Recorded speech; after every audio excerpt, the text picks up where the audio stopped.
flag of the United States of America, to the republic for which it stands, one nation, under God, indivisible, with liberty and justice for all. Thank you.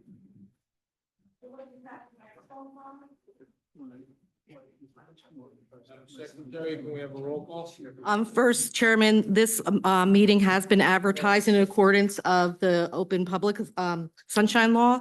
Roll call, Mr. Candell. Here. Ms. Larman. Mr. Mueller. Here. Mr. Shaw. Here. Ms. Sataka. Mr. Velosan. Mr. Williams. Here. Councilman Zabrowski. Here. Chairman Ty. Here. We have a quorum. Memorialization of resolutions, application number PD 24-01. And that's Chickle LLC, Freddie Hernandez and Lucy Perez, 00 and 60 Cleveland Avenue, Block 360, lots 191 through 194. Motion. Second. All in favor? We'll do a roll call. Mr. Candell. Yes. Ms. Larman. Mr. Shaw. Yes. Ms. Sataka. I'm sorry, Mr. Mueller. I have to abstain. I wasn't there. Thank you. Oh, You, I you, abstain. Also, I wasn't here August 20th. you weren't here August 20th? No. No? Okay. Mr. Williams, Yes. Chairman Ty, Yes. and Councilman Zabrowski. Yes. You'll abstain. Abstain. Thank you.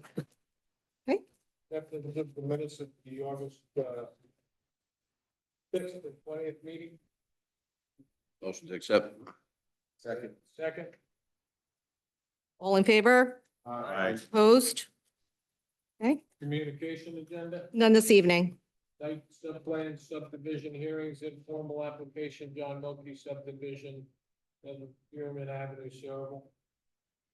Just because this is the board's first informal or conceptual application this year, the municipal land use law does allow an applicant to put forth a informal application in which they kind of give a not fully engineered plan to the board to kind of get their pulse and the temperature of the board and see whether or not it may make sense for them to retain professionals and bring a formal application. So anything the board says is non-binding in this informal review. Yes, hi. Come on up, give your name and, John Mylick, 7 Furman Ave. John, what's up? Yes, I'm trying to subdivide my lot into 60/40 on a R75 lot. Trying to build a house for my daughter, so she just had a baby and everything's so expensive, so, I just want to see if I'm able to do something like that. I mean, 2 lots. So, your property, My property is 100 by 100. right, and it's, so it currently meets the standard for the R7 zone. Yes, You're looking to create 2 lots, which neither of, would neither both one would of be them. undersized. Yes, Traditionally, applications where you're creating 2 undersized lots are very difficult. You need to demonstrate there's a sort of there's a prevailing development pattern of similarly sized lots within the area. well, the 2 lots across the street are 40 foot each. So I figured I would mirror that with the 1 lot, and my lot would be larger than that lot. And the other lots behind me are 50 feet each. So I'm somewhere in a area of the same size. What you're telling us is that the majority of the lots around you are undersized. I would say probably 3/4 of them, yes. How far away? 250 feet away, 3 blocks away, 2 blocks? No, the 2 are directly across the street. The ones behind my property, directly behind me, are 50 feet wide each. The one next to that one's 50 foot, and adjacent ones going down my side of the street are also 50 foot. I have the tax map pulled up at the moment. It's just a little bit tough to discern which lots are consolidated. So typically when we look at applications like this, we look within 200 feet of the property. We look within 500 feet of the property and, expand it out to the zone limit.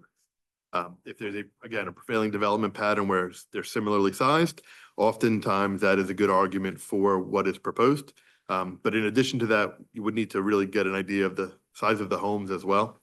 What size home were you thinking about building for your daughter? Approximately 1,400 square feet. Okay. So the other thing we would want to make sure is that that size home is also consistent with the area. So you don't want a very small home that's surrounded by other large homes. The same, you don't want a very large home that's surrounded by. I mean, the majority of the homes, except for my home, are pretty much similar to that, maybe 1,400, 1,500, maybe even smaller across the street, probably 900, a couple of them 900, and they just built a brand new two-family on the corner where Spare Time used to be. So, I mean, I don't want to have to go that route to try to do rezoning for two-family. I'd rather just do the single families. And hopefully my daughter could have a home. As always, the board is sympathetic and always wants to, increase the number of residents and work with residents. If you retain a professional, first thing they would really need to do is look at the surrounding area and sort of do that evaluation to see what size homes are surrounding you, as well as what size lots are surrounding you. You can do that yourself too, by going down to the tax map, and get the maps and sort of figure it out. And what you're saying is it's 3/4 of the way favoring you. Then we would behoove to look favorable on something, I think, most of it. So, I mean, before you hire somebody, you can do a lot of the legwork yourself, is what I'm trying to tell you. Yeah, well, before I draw a blueprint or anything, I want to get to that point where it's feasible for me to do that. Yeah, so right now, the board doesn't have any information on the number of properties that surround you that are undersized. And as was mentioned, it's anything we advise you of sort of non-binding. Yeah. But the more undersized lots that are surrounding you, the better argument you have for what the proposal is. The more variances you need, the heavier of a lift the application All right. becomes. So I noticed that on your zoning schedule, you need variances for lot coverage, impervious coverage, number of stories. I guess you're proposing a 3-story home? Well, it's because it's technically the new flood zone where I'm at, just Right. into there. So it's not really 3 stories. Right. It's It's built up on. it's built up. Right, and if you're in a flood zone, the bottom level does Is not count as a not- story. It can only be used for parking and Yeah, storage. it would be a So garage. then on it it. would be for a 2-story. Yes.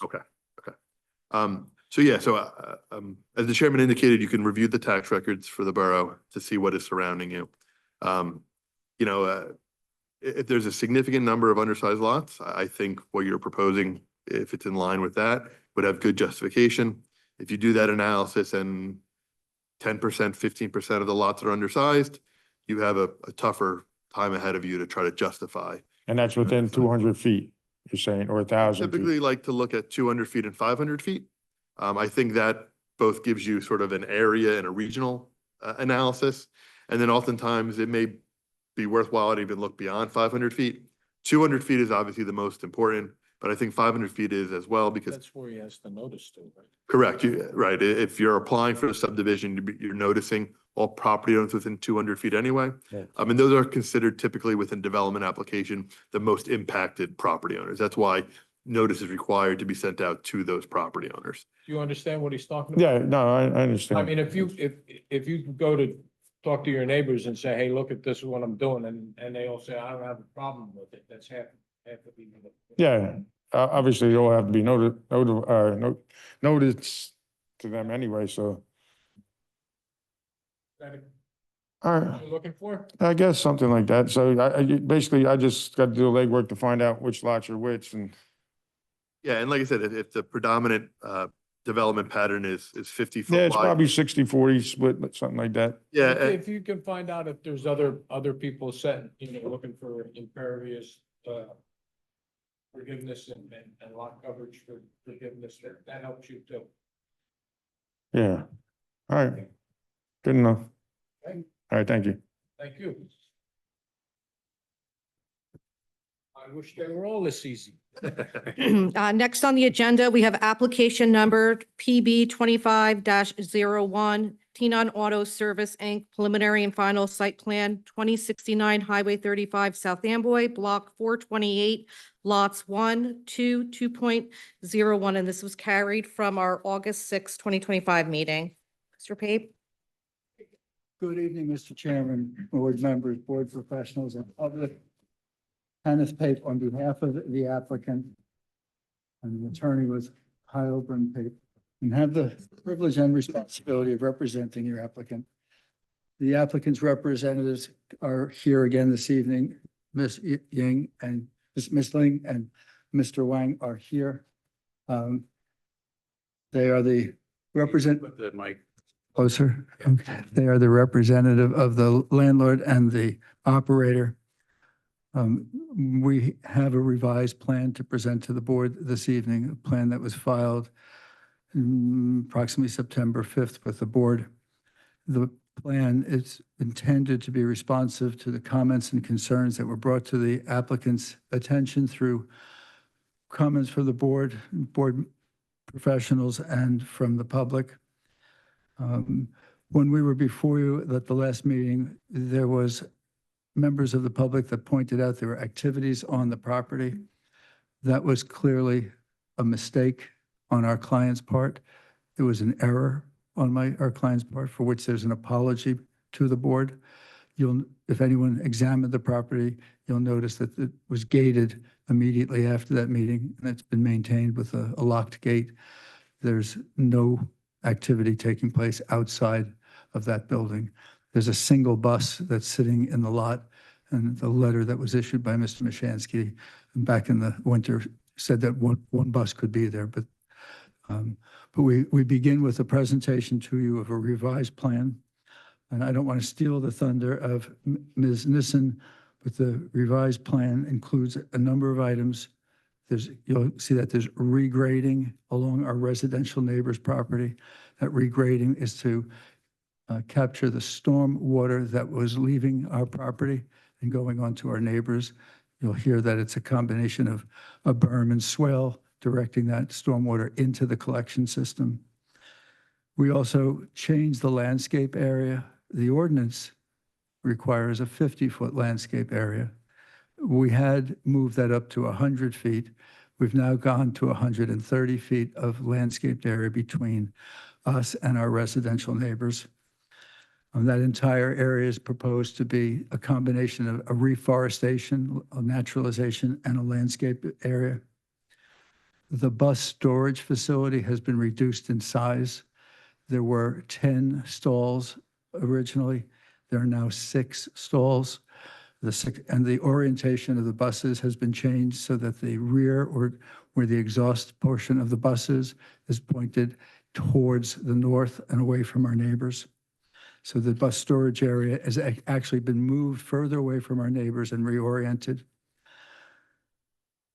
There were a number of commitments that were made the last time, all of which will restate on the record. With your permission, I'd like to call Kiara Nissen, who we can remind is under oath, and your board accepted her credentials. She is a PhD and a PE, and I'll remind her that she continues to be under oath as a professional engineer. May we so proceed? Thank you. If we could.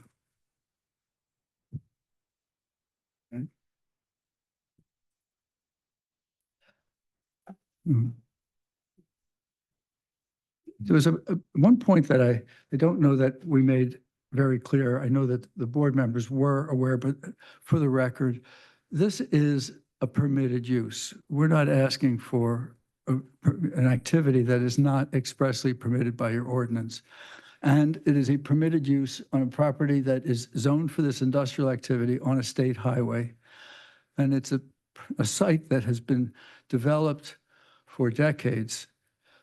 The site layout, the driveway configuration, the number and placement of the buildings are all pre-existing conditions. So these are not conditions that your applicant is creating. In fact, what your applicant is attempting to do, and I think with success, is to cure a number of defects that occurred over time I think the defects that occurred over time were not as a result of any approvals granted by this board. They were clear, it appears that they were clearly a result of prior property owners expanding their use to beyond that which had been permitted. And we're looking to roll all of that back and lower the intensity and increase the protections. With that, I'm going to ask if Ms. Nissen, remind you that you're under oath, and ask if you could identify the exhibits from which you're going to make a presentation. And I didn't mean to steal your thunder. You're testifying, and please place all the details of the revisions. Okay, so I have two exhibits today. I have our updated landscape plan, which is, sorry, sheet 4 of our plan set. And I also have printed our truck turning plan, which is the last sheet in our sheet set. Overall, like Mr. Pape just said, we listened to the concerns raised at the last meeting and increased the buffer, the landscape and buffer area. Our client authorized our firm to make the following actions.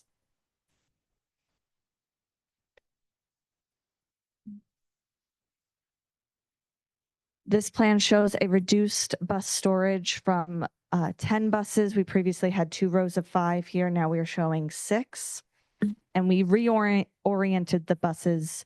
So this is the truck turning path showing the buses pulling head into the storage space. So the exhaust faces north in towards the site rather than towards our neighbors before we had them backing into the storage spaces. This reduction in storage area reduced the amount of gravel area on site and replaced that with an increased landscape area by approximately 1,500 square feet. There's also a fence added around the bus storage area to reduce, the fence is intended to reduce the sound and light towards the neighboring properties. It's proposed to be 6 feet tall and vinyl. In addition, we added some grading in this area along the southern border of the site, trying to create a channel, so a combination of a channel and berm, to ensure that this water is heading towards our existing subsurface infiltration basin rather than any heading towards this neighboring lot.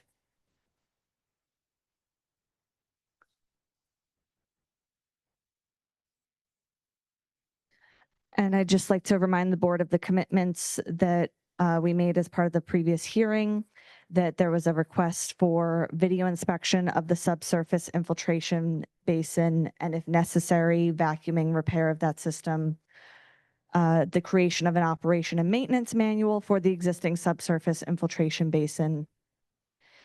Also a commitment to the inspection of any subsurface soils and areas suspected of millings, and an agreement to replace any unsuitable material to ensure the long-term success of the plants here.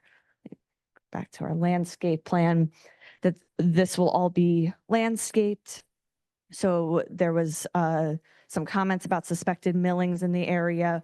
When the plants are installed, we will look for the millings and any unsuitable material will be removed. There will be no washing of buses on site, no sanitary disposal from the buses on site, and the single-family residence will be converted to an office and storage use, which eliminates an existing nonconformance.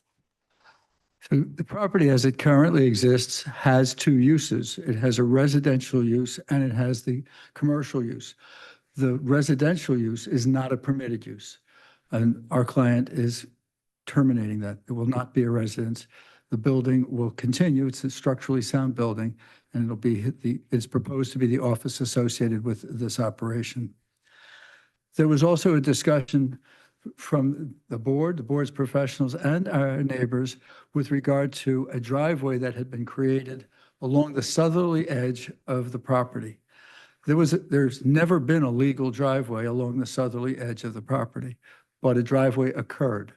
Apparently it was the last property owner created his own driveway going out on the southern edge of the property, out onto Route 35, without the benefit of a DOT permit, without the benefit of any approvals. We indicated that we abandon that driveway and go 2 steps further. That area will be landscaped so that it cannot be used, and we offered a restrictive covenant to the borough that expressly vacates any rights of ingress or egress on the southerly side of the property, so that that is enforceable. Then we were offering to vacate it, replace it with landscaping, and enter into a restrictive covenant. There was a question that was raised as to how is the sanitary waste from the buses handled? This is a maintenance facility, not a depot. Our client's depot is located at 264 Henry Street in Brooklyn. That's where the buses leave in the morning and go back at night. That's not where their maintenance is done. This proposed facility is for maintenance, but the sanitary waste that's in the buses and the cleaning of the buses, the interior of the buses, takes place at the Henry Street, Brooklyn office. We stipulate that those activities would not take place here. There is a second facility in New Jersey located at 7061 Highway 35 in South Amboy that also has those facilities. And upon occasion, our client has done the sanitary waste disposal with them. So those facilities exist. That's where they do that business.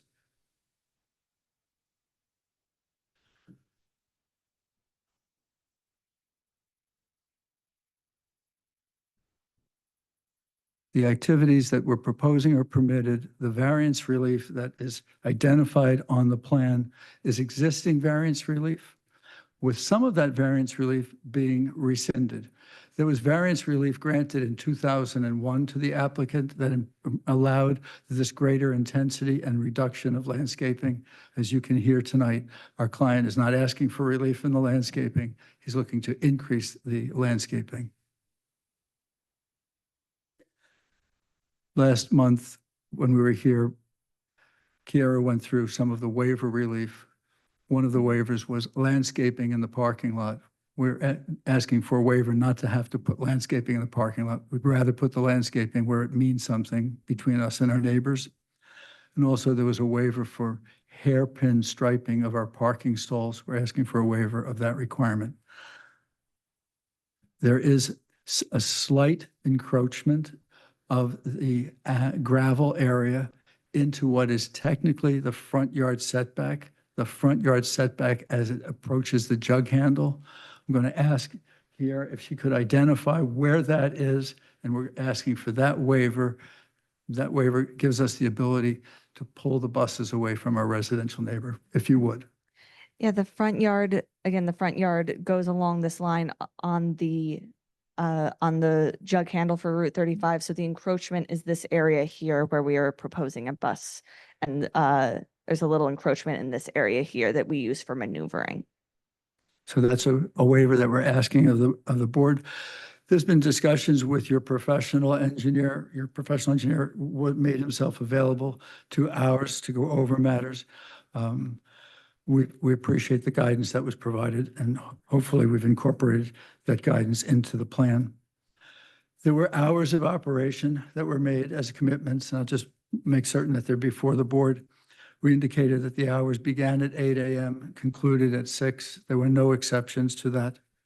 We indicated that on Saturday, our client wanted the right to be able to operate from 8 to 2, but that would be an occasional and not a regular pattern. There is no overnight shift. There is no second shift. We also stipulated that there would be no activities, no maintenance or repairs of any vehicles except inside the building, and wanted to make certain that that was before the board. I believe, Kier, that is our presentation. Mr. Chair and members of the board, that is the commitments that are made by your applicant. As I indicated, we're a permitted use, and what we're doing is we're trying to dial back and get this site closer to what the ordinance requires and further away from the violations that we inherited.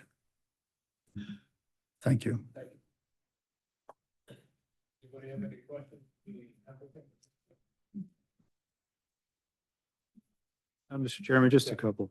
Mr. Pape, can you just ask the applicant to confirm that the buses that they will be providing maintenance for are in fact their buses that they own? I actually went over that with Mr. Wang as recently as 5 minutes ago before we started. He owns 15 buses. No buses that his company doesn't own will be serviced here for any purpose at all. No exceptions. And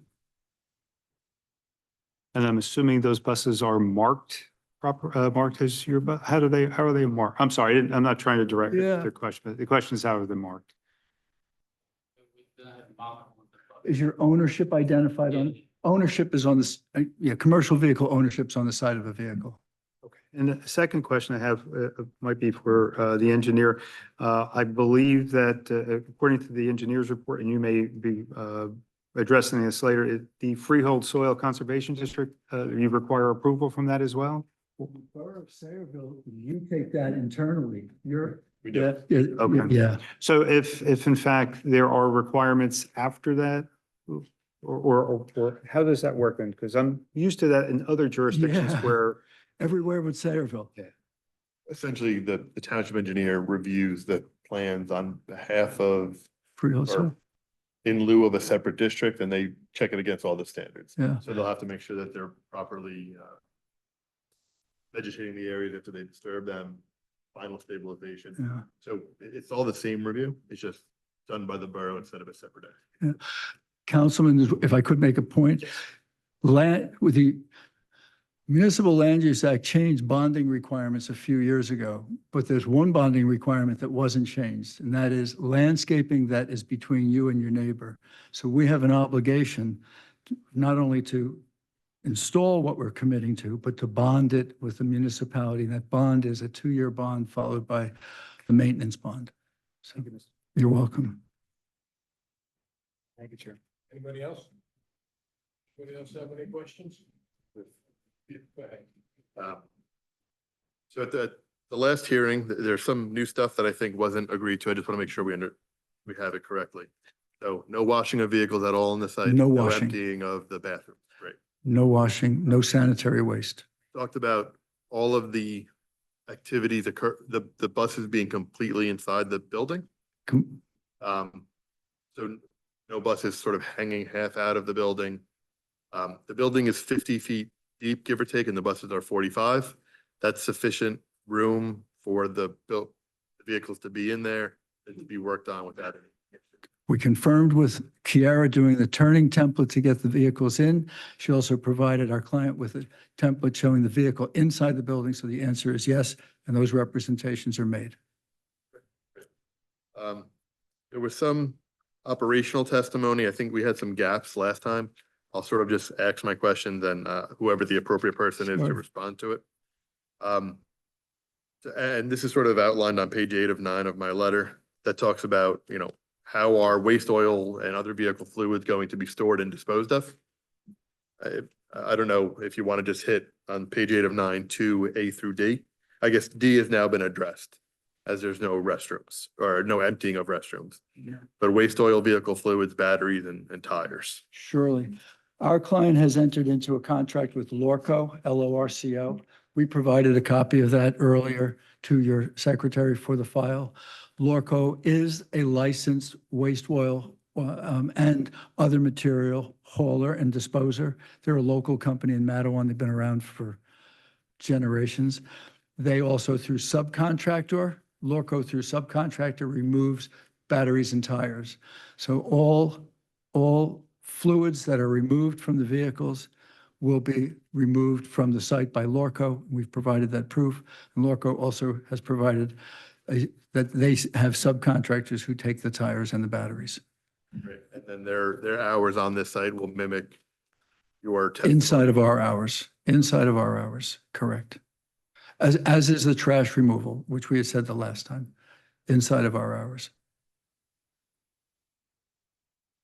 The only other comment I had in my letter is that while you increase the grassed area, you haven't increased the number of plantings. I like the density that you had of the plantings on the prior plan, and I realize you're sort of already exceeding the minimum requirement.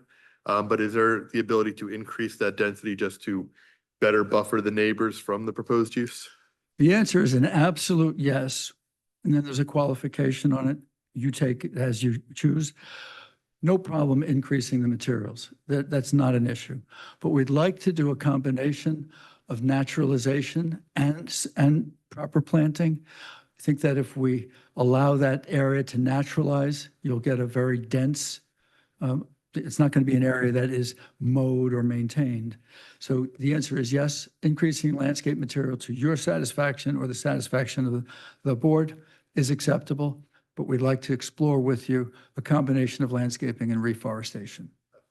And I appreciate the open lines of communication we've had thus far.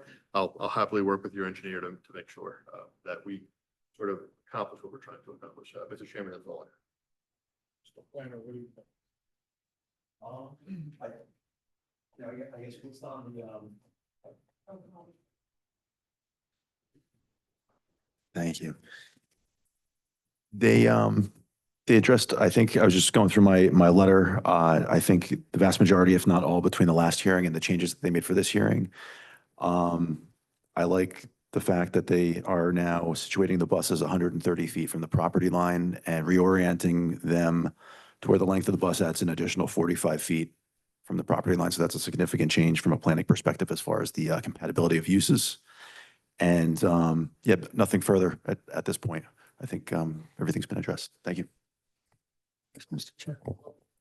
We have to do, okay. Mr. Chair, a brief closing after the public would be appreciated. Thank you. go ahead. Can I just ask? a You question? can ask more than one. I'm sorry, I remember the last time when the neighbors came up about the fumes going into their homes. Is there any way that you can prevent it? Because it travels in the air, the bus fumes and everything. It's something that they smell. We moved additional 30 feet. 50 foot was required. We went to 130 feet and agreed to landscape it and agreed to install a 6-foot high solid fence.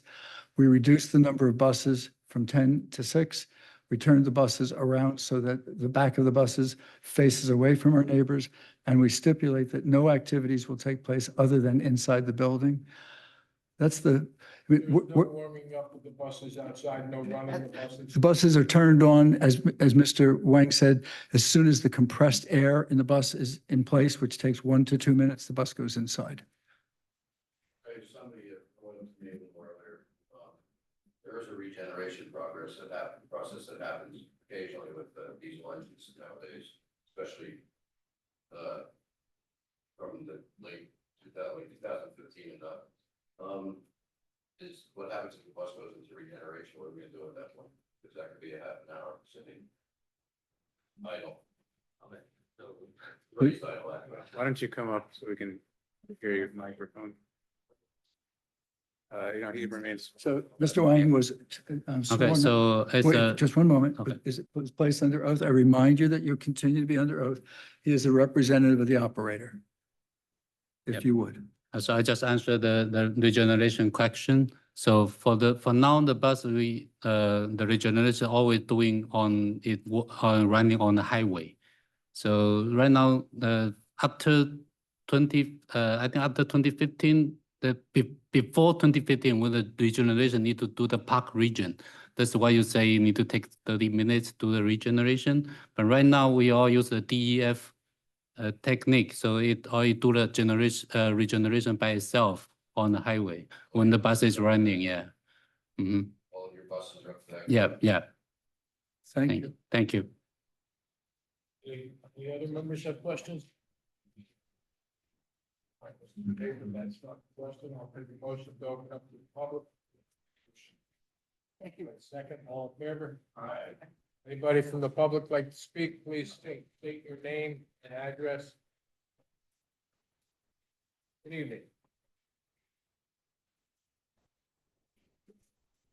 Bob Duffy, 111 Merritt Avenue.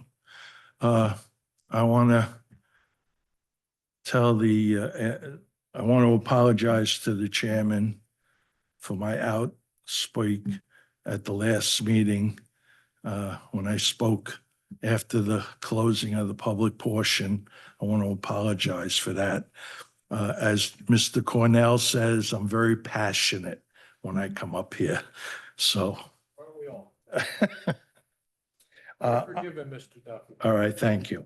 I have a lot of questions to the applicant. Am I allowed to do that? They added new testimony, so you can Okay. ask questions. Want to give that to Wayne? We went to Mr. Wang. Yeah, I want to ask. Mr. Wang hasn't testified further this evening, other than on the cogeneration point, so. I just. Oh, I thought you had questions on the changes. No, I'm asking questions on the applicant. You can ask questions of the testimony that was placed before the board this evening. Correct. I didn't. So basically, questions you can ask relate to what was put on the record this evening. I can't ask more questions? Not being cross-examined, that was, his examination took place at the last meeting. It's up to Okay, the applicant if they want to make themselves available or not on answering questions. But you are able to ask questions about everything that was testified to today. And also you have the opportunity to make, a closing. okay. I wanted to ask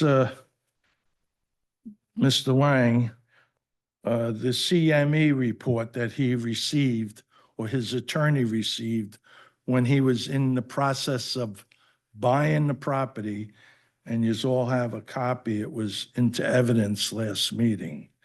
Why he didn't take care of this list from CME and to this day isn't taken care of.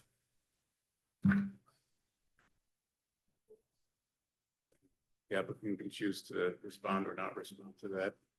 He doesn't have to respond to that? Okay. Okay. I also have an email from the Director of Code Enforcement and Construction. Mr. Pate stated he got a letter from that office giving the approval to put a storage trailer on the property. I would like to enter this into evidence. Sure, what's the date of the letter and the sender and the recipient? I am writing in response to your telephone inquiry regarding the above property. I spoke with the Borough Zoning Officer and Andrew Majestic about the instance of the shed permit. He never received an application or given permission to the installation of the trailer shed. I will have him investigate this situation and respond accordingly. So I'm just, Copy of that for the board. Just okay, want to note for the record, that will be Exhibit 03. And Beth, if you could. Yep. identify it. The email is from Kirk Mick, Kirk, Mick is M as in Mary, IICK. He is the Director of Code Enforcement, and this email was sent on Thursday, September 11th, 2025 at 4:10 PM. Was sent to you, Mr. Duffy. okay. That's correct. I don't want to interrupt Mr. Duffy, but I do have the letter from Mr. Mashansky that expressly states that he's allowed to have storage. I could read that. We have dueling letters. Okay. The other thing I wanted to bring to the attention of the board, that I gave pictures of the buses on site and stuff, and also washing of the buses. It was 43, from the last meeting to today is 43 days. I went to that site every day, periodically, different times. And they violated that oath that Ken Pape said only one bus on that property was allowed. They violated it 32 times. What I'm trying to portray to the committee is that once you give them the okay to do what they want to do, there's no enforcement to hold them to that. They'll say and do anything to get in there. And once they get in there, then they do what they want. We had that problem with the prior owner. And there was 3 people on the board that wasn't here when we were up here with that owner. And it took us 4 years to get him a judge to shut him down. That's how bad he violated it. Now we got to go through this again. If they were trustworthy, I would be up here fighting for them. I don't think they're trustworthy. From last meeting to this meeting, 32 times they violated it. Some days there was 4 buses, another day there was 3 buses, another day they're washing 2 buses. And I pick up the phone and I call. If I did, by the time the police come there, or whoever comes there, they're not doing it. And all of this application and all of this tooting, whatever, the engineers, not one word of the EPA. This isn't an auto shop. This is a bus repair shop. There are EPA laws and regulations that they didn't even address here. That alone, you should knock this application down. Any license should be required from the state. Is it within the purview of this? Yeah, but if you're giving them the okay, if you're giving them the okay to do what they want to do, I got to go after the state to go after them? They should be. That's why I wanted to ask Mr. Lang some questions. He's in business. He knows the regulations. He has other property. He has other property where he's keeping buses. And where is somebody going to be at 3 o'clock in the morning when he's dumping the bathrooms into the sewer? I got to sit there and watch 24 hours? It's not fair to me. I'm a resident here. The borough can have the issue to the property for this use, would require them to have all necessary permits. So if they need EPA permit, that would be a requirement to obtain a certificate of occupancy. Without those required approvals, the same way they need Sangerville's approval for soil erosion, the same way they need Middlesex County approval, if they don't have those approvals, they don't get a certificate of occupancy. Without a certificate of occupancy, if they're operating on the property, you call the zoning officer, he comes up to them, issue them a notice of violation. The same is true where you're concerned about granting the approval and then them doing whatever they want. We'll have a if the board were to grant the approval, we'll have a resolution of approval and we'll have approved site plans. If at any point they're deviating from those approvals, the zoning officer can be called and issue them a notice of violation. If they continue to do it, they can be issued a stop work order and they can no longer be able to occupy the property. If I just said that, we went through it for 4 years. 4 years. I went to court after court after court after court. 18 months in the municipality court. Okay? They tried to make all sorts of deals. They couldn't make it. Finally, I got the council to hire an attorney and go after them in Superior Court. And after 8 times in front of the same judge, the judge says, I'm done with you. I'm shutting you down. I get what you, but it's not fair to the residents to be sitting there watching all the time. Just say no. Just like when Berlou was in front here, and I kept saying, we're going to court Thursday, he's going to shut them down. Don't give any approvals. And they withdrew their application, and then the judge handed them down, shut them down. I'm just trying to explain to the three new people on the board that wasn't here during all of that. A little more arrogant, he was a little more, I mean, he broke the law and he didn't care. Yeah. These people came here the first time, you know, I'd like to hear him say about the 32 times that you witnessed between now and the last time we met.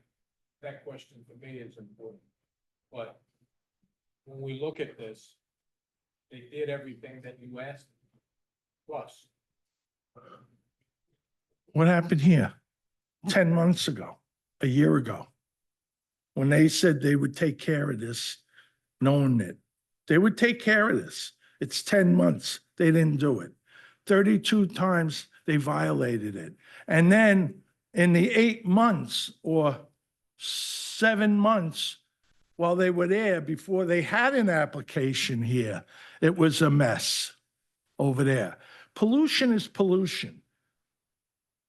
You put a bus 100 feet, 135 feet, and these aren't new buses like the gentleman said. There's a lot of stuff with these old buses and there's nothing. And all right, they went from 10 to 6. Now I want you to picture this. I don't know where you live, okay?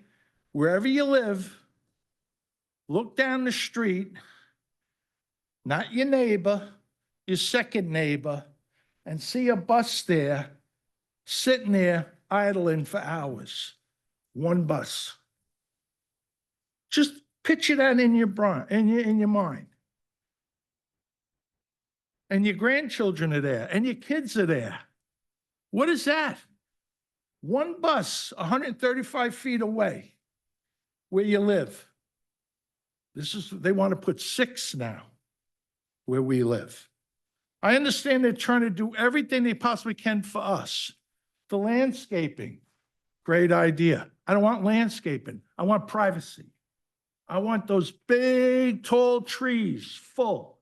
They want to come in and trim what's there. Right now, we could see right through. In the time from the last meeting to this meeting, they put 8 more floodlights on the building. Well, if you ain't working at night, what do you need floodlights for? Thank you, listening to me. I hope I didn't offend anybody. Thank you. Anybody else like to speak from the public?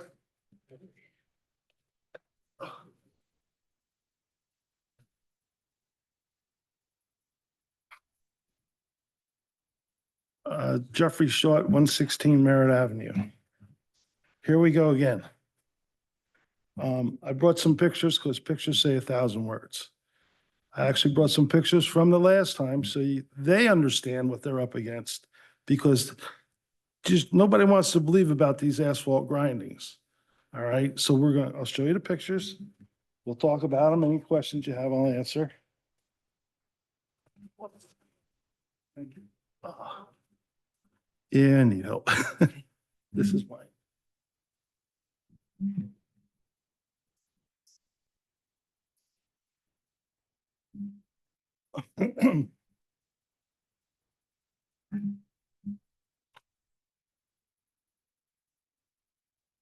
If we start with the pictures on the left-hand side of the folder. Give us 1 second. Gonna have to mark this in. Sure. I'll share. Sure, thank you. All good. Yeah. So if you could just identify, it looks like there's 2 different Yeah, packets. the pictures that I'm starting with on the left, those are pictures from what's happened previously. So we can explain to everybody what's going on again. And you took those photos? These photos, the first 2 or 3 might have been Google shots. Because I don't have a helicopter like they asked me last time. The first picture, huh? Yeah. That's when I moved into the house, the first picture. That's what the site looked like. As you can see, my house is on the left. I can't see that circle from my house when I moved into that lot. You can see the trees are all alive. You can see that it hasn't been decades for that site. That was, I think, 2017. So I believe that was 217. There is a date on on the Google one, yes, the third one. The second picture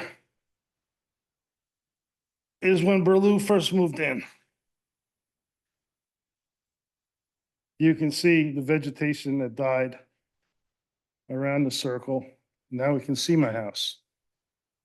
You can see him building a road up along that side. The third picture is just another Google picture because it's dated, so you know when it was taken. But that's also Berlou when he really first started up on the right-hand side. Hasn't done much work up by the road. The next picture is when they put the drainage system in. You can see the drainage system, how it's built. And you can see the gravel stone that was put over it. The next picture is after the drainage system is done, when he starts bringing in tandem loads of asphalt grindings. I stopped counting at 50. The next picture shows all the asphalt grindings throughout that area in front of the drainage system. The picture after that, you'll see the little orange rollers at the top there. They're hard to see, but he compacted all that asphalt grinding. Last meeting, we said we had a soil sample done. Well, evidently they didn't do it in the right spot. The next picture is the road alongside my house. That's asphalt grindings. Hasn't been removed yet, still there. That's the hill, the circle down that road that he decided to excavate around so he could make it bigger. What he did to kill the vegetation was he done road salt on it. And as you can see, the trees are dead there around that circle. And from the first picture, they were fully alive. After he did that, he continued building the road. And you can see the amount of asphalt that's there. That's grindings. I don't know if they know how much grindings they have to remove to make this work. But in that paper that Mr. Duffy showed you, the property owner, when he bought that property, was told the stipulation to build there or do what he wants to do, how to take care of this problem. So whether you pass it or not, that property owner is supposed to take care of this. That was part of the purchase deal. The next picture is contaminated soil that killed all those pine trees at the top of that road alongside my house. Okay, it's been removed now, but all the trees are dead. There's not a branch on any of them. Because the grade was changed, this is the water that ran through my backyard. I had to build a berm there out of the stone to force the water away from my house. The next picture is the water that flowed to my house. The grade has to be fixed. And the last picture is the amount of water that flushed through from their property and my property. That was what I contended with that a lot of people here didn't know about. The other group of pictures on the opposite side is me driving around when I could. The first picture, it's dated August 4th. You can see the man power washing the engine compartment of that bus. The next picture is another bus with all the compartments open. That's also dated on the 6th. It's very hard to see. I don't know which picture shows it the best, but alongside that building, if you look close, there is a white 2-inch PVC pipe that leaves the building, and it does run over to the sanitary sewer. The next picture is also the guy power washing. This picture here is showing a bus that they say they didn't have any buses there. The next picture is another bus next to their storage shed. That's on August 8th. They don't have time to remove the asphalt, but they had time to build a garden. Go figure. August 16th, Saturday. We don't work on Saturdays. That's at 6:53 PM. I came home that Saturday from down the shore. You can see the garage doors are open. The next picture is more than one bus. 8:27. That's another picture on 8:27 of the buses. 9:2, cleaning the bus, same area where the water washes down to the sanitary sewer. This is also 9:2, I believe. 1, 2, 3, 4 buses. How many buses were they allowed when they left the last meeting? Anybody remember? 1. So who's lying here, me or them? Pictures are 1,000 words. Actually, there's 2 more pictures. They also show the buses. And yeah, these were extra pictures that I had. The last item I did print out is about EPA requirements. I don't have time to look this stuff up. It's not my job. But somebody's got to look it up and adhere to it.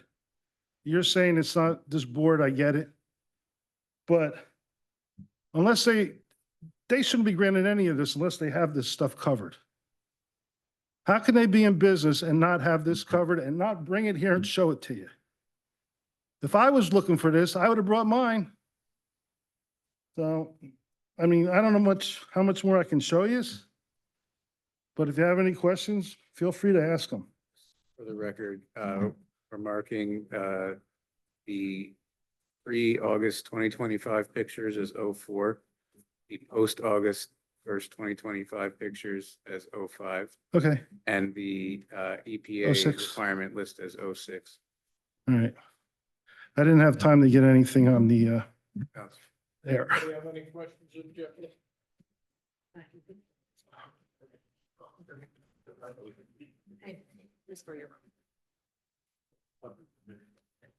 Okay, thanks.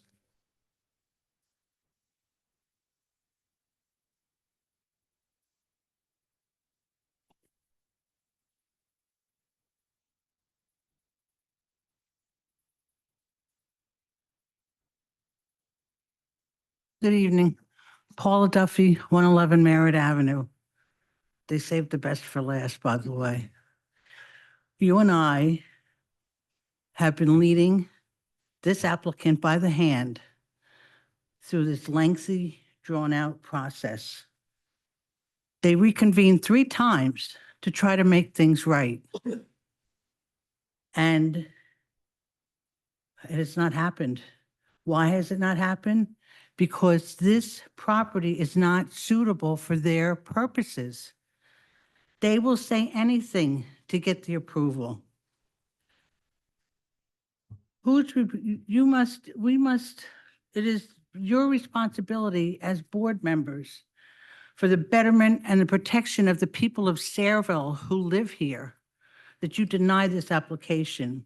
Because if this applicant does not have you to answer to, he will continue to do what he's been doing for the last 10 months, which is doing business his way, with no regard for the neighbors, for the environment, or for the laws of our town. Thank you. Anybody else like to speak? Anybody else from the public like to speak? Last time, anybody else from the public like to speak? If not, I'll take a motion to close the public. Second. All in favor? Aye.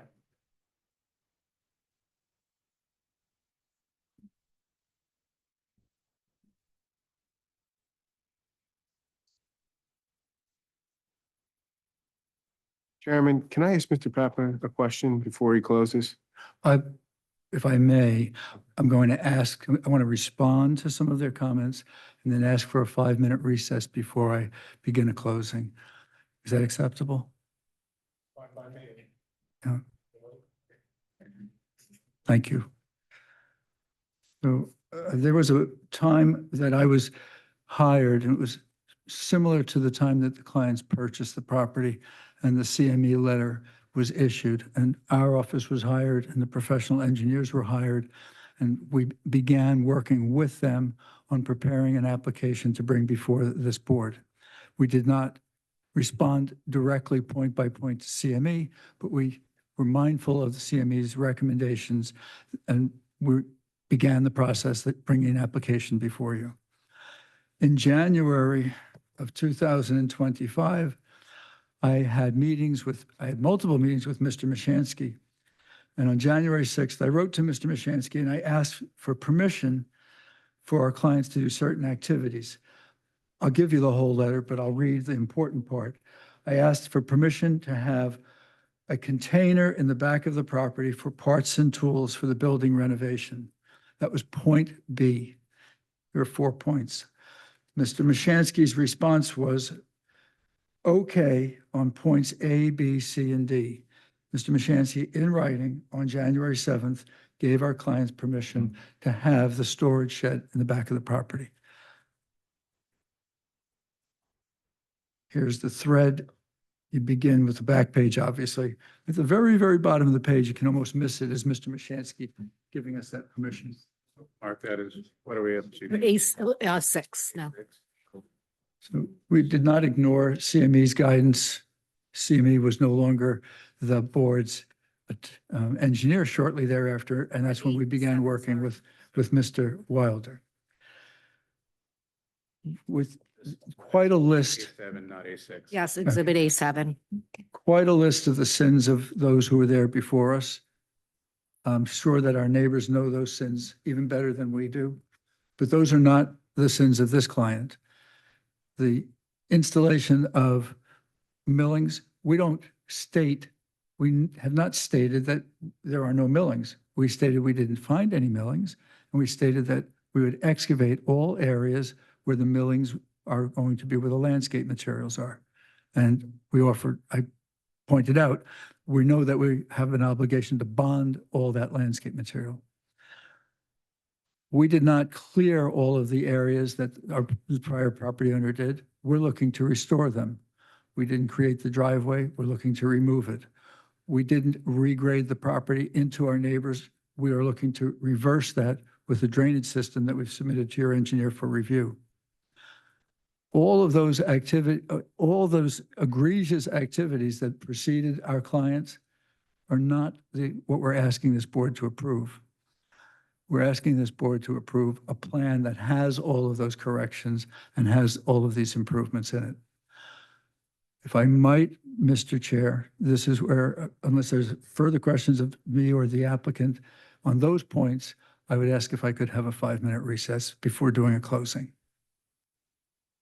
By me. Back at,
Back on the record, Mr. Chair. I neglected to make one point. The AI generated document that Mr. Shawty shared with you states the EPA doesn't say they're EPA regulations. It says that the applicant is responsible for being consistent with state and local requirements. We, since the last meeting, we explored what they are. The only requirement that we were able to identify, and we're certainly welcome to be charged with looking for others, but the only one we could find was that all of the materials that were generated had to be removed by a licensed hauler. And that, so we entered into the contract. The EPA guidance doesn't state that there are EPA requirements. It states that the state and local requirements must be adhered to. Local is through the health department, state is through the DEP. Mr. Pieper, I don't have that document in my Oh, file. I think I have an extra copy. Okay, great. I hope I do. If not, you can email it to me tomorrow.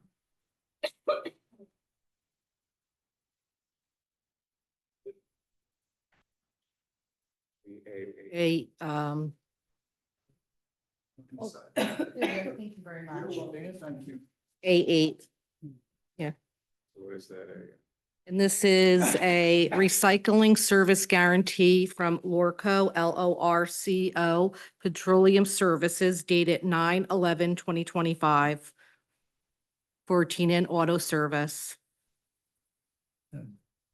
These are the people that we've hired. Okay. I asked their clients to explain bus movement on the property. What he has told me is that there's one bus that was brought there by a tow truck and dropped there. That was not with his authorization. It happened. It's a bus that has to be hauled away. And he also told me that buses that are owned by him, his bus drivers did on a number of occasions stop at the site, and they were directed to remove their buses from the site. There was no maintenance that was done. Wish that it hadn't happened. But the commitment that you have from your client, from your applicant, is to abide by the commitments that he's made. The suggestions made by members of the public reading into his mind and attributing to him wrongdoing or attributing to him bad behavior shouldn't be before the board. What about the washing of the trucks outside? The last time a vehicle was washed was before we were here, before you, Mr. Chair. That's not what the pictures show us on the. The pictures that were shown were a series of pictures from August 4th to August 6th, and I believe that's where you have your picture of the bus being washed. I got more. I just didn't know. Well, what you have is what's before the board. We'll come back again. Yeah, the picture that was shown to the board shows a bus being washed either on August 4th or August 6th. He hasn't done any washing. Was there any dumping of storage? Mr. Chair, Mr. Wang, the question that is posed, reminding you under oath, the question is posed that since we were here on August 6th, there has been no bus washing and no disposal of any materials in the drainage system. No.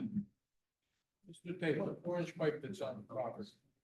Orange. Pipe that's on the property that goes to the storage No. up near the bank. What's that used?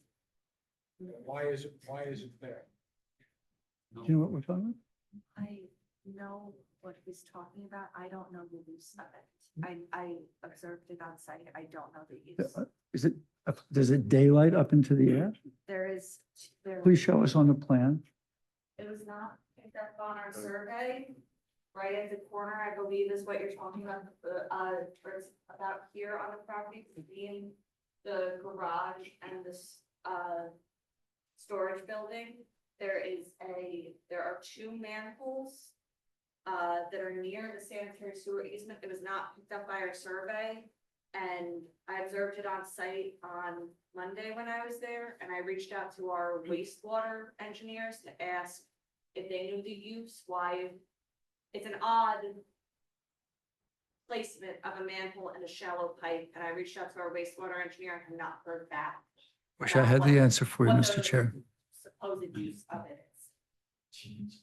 But we don't know what it's used for and why it's there. We do not. We can further explore.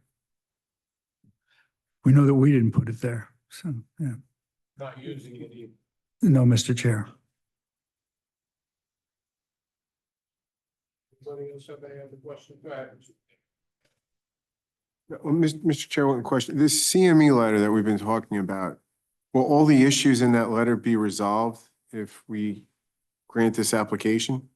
I believe, Mr. Mueller, that has been our goal. There was a list of the CME letter pointed out all of the things that were wrong with the site, all the things that had to be corrected. We chose to do that by bringing a formal application before this board. So I do believe that everything that is required will be.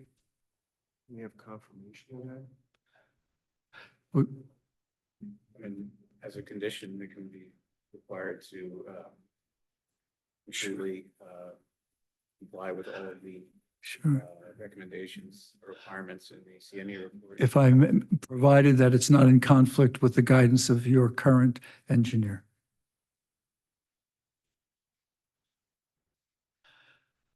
It is your applicant's intention to be a good citizen. They purchase the property for a specific purpose.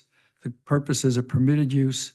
Everything that they've offered to you is intended to bring this property into conformance with the requirements and away from the violations. We are in a zone where this is expressly permitted, and we're sitting there on Highway 35 in an industrial zone. Respectfully, we ask that the board consider the relief favorably, and I thank you. I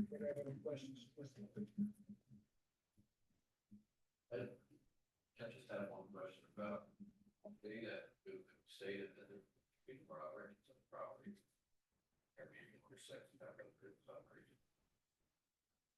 Buses on property. As Mr. Wang told me, there was one time when a tow truck brought a bus onto the property and dropped it. And the others were buses that he owns, where drivers stopped at the site and they were told to leave the site.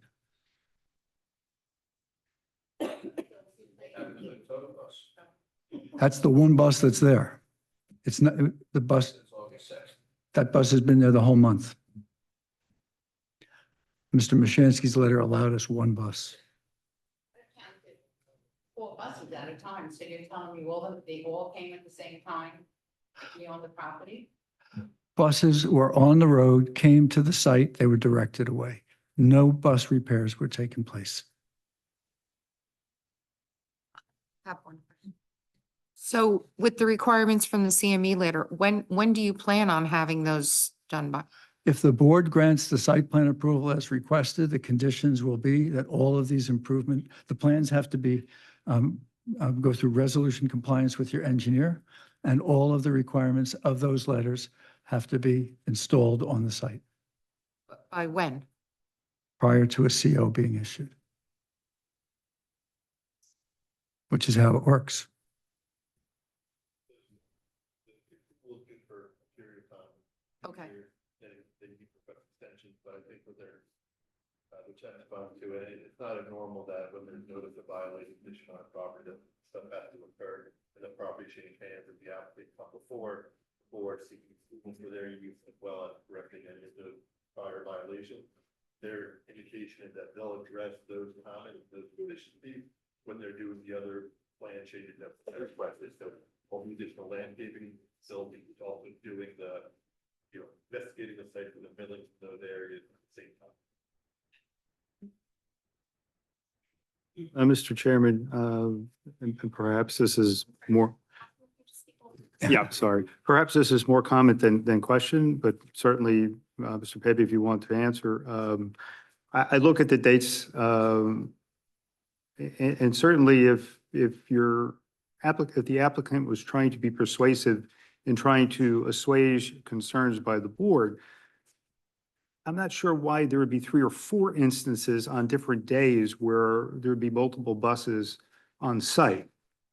I would think that it would have been pretty clear to employees, at least on one occasion, and then it wouldn't happen again. And I'm looking at 825, and there's certainly a bus there that's completely in disrepair. I'm not sure if that's the one we're talking about, but it's a blue bus. It looks much odder than the other buses that are there.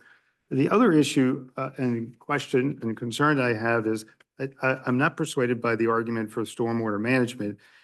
that we have a camera to ensure that the drainage isn't stuffed up as a condition of any approval. I think from my perspective, I'd be much more persuaded if in fact that inspection took place prior to.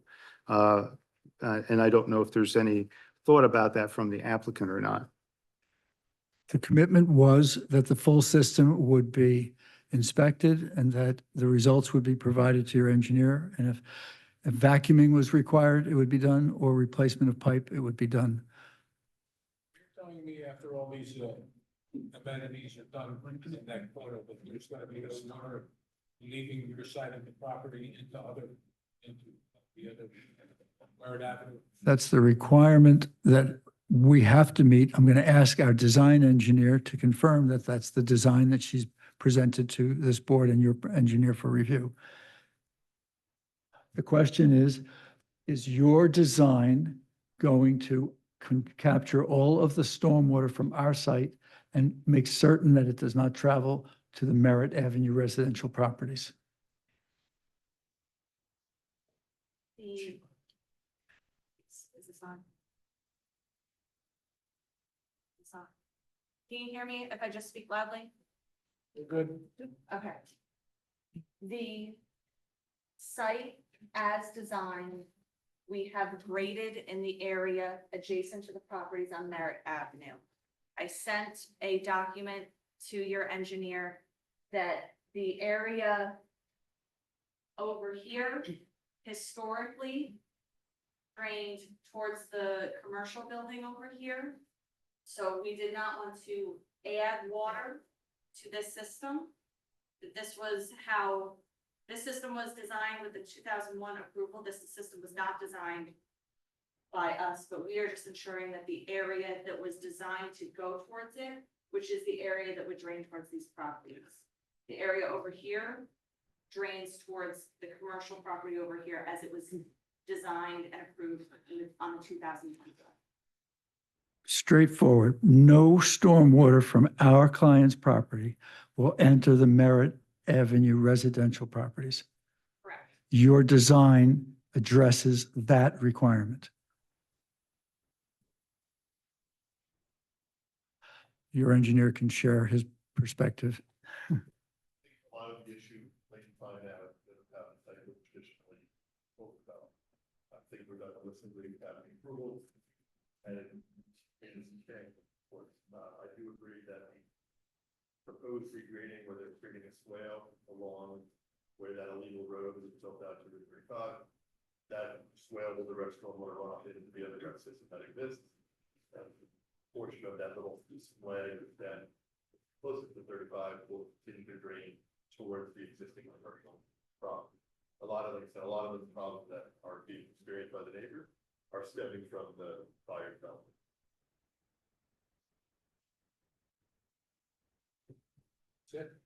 That's it, Mr. Chair.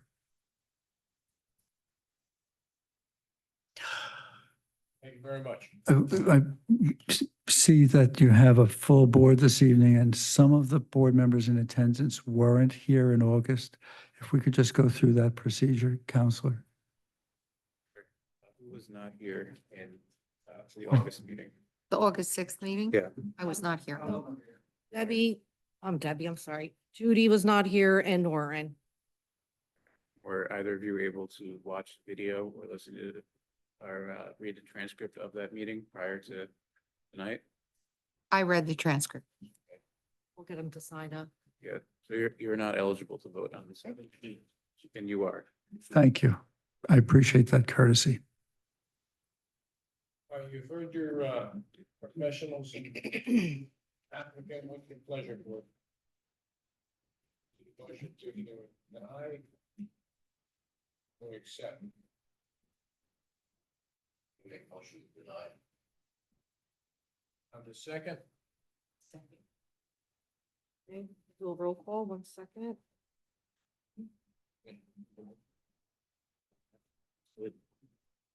you don't have to give a reason, but it's good if you do.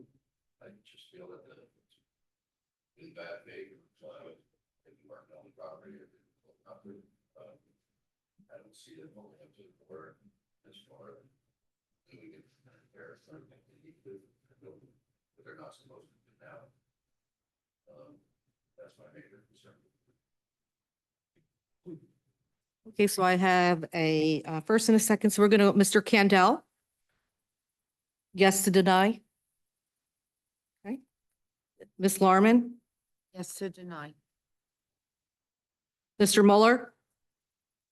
Yes, again, for the similar reasons regarding credibility of the applicant, the issues with the groundwater, and what I believe to be unsatisfied conditions in the CME letter that were conditions of approval of the property. Ms. Sataka? Yes, deny. Mr. Williams? Yes. Yep, you gave your comment. Councilman Zabrowski? Yes to deny. And Chairman Ty? Yes. The only other reasons, and I would think it's a credible witness, and the address would be engineering issue concerning EPA. This application has been denied. Mr. Chairman, board members, thank you all for your deliberations and good night. Thank you, Mr. Pape. Next, the agenda is old business, new business, administrative matters. Our next meeting will be held on October 1st. We can open to the public. Can I get a motion? Motion to open to the public. Second. All in favor? Aye. Any opposed? Anybody from the public like to speak? Anybody from the public like to speak? On matters not Not on the not agenda. relating to the last, Application. application. Anybody else like to speak? Take a mo- Motion to close. Motion to close. Second. All in favor? Aye. Take a motion to adjourn. All in favor? Aye. Have a good evening, everybody. Thank you. Yeah. Thank you. You can get, yep,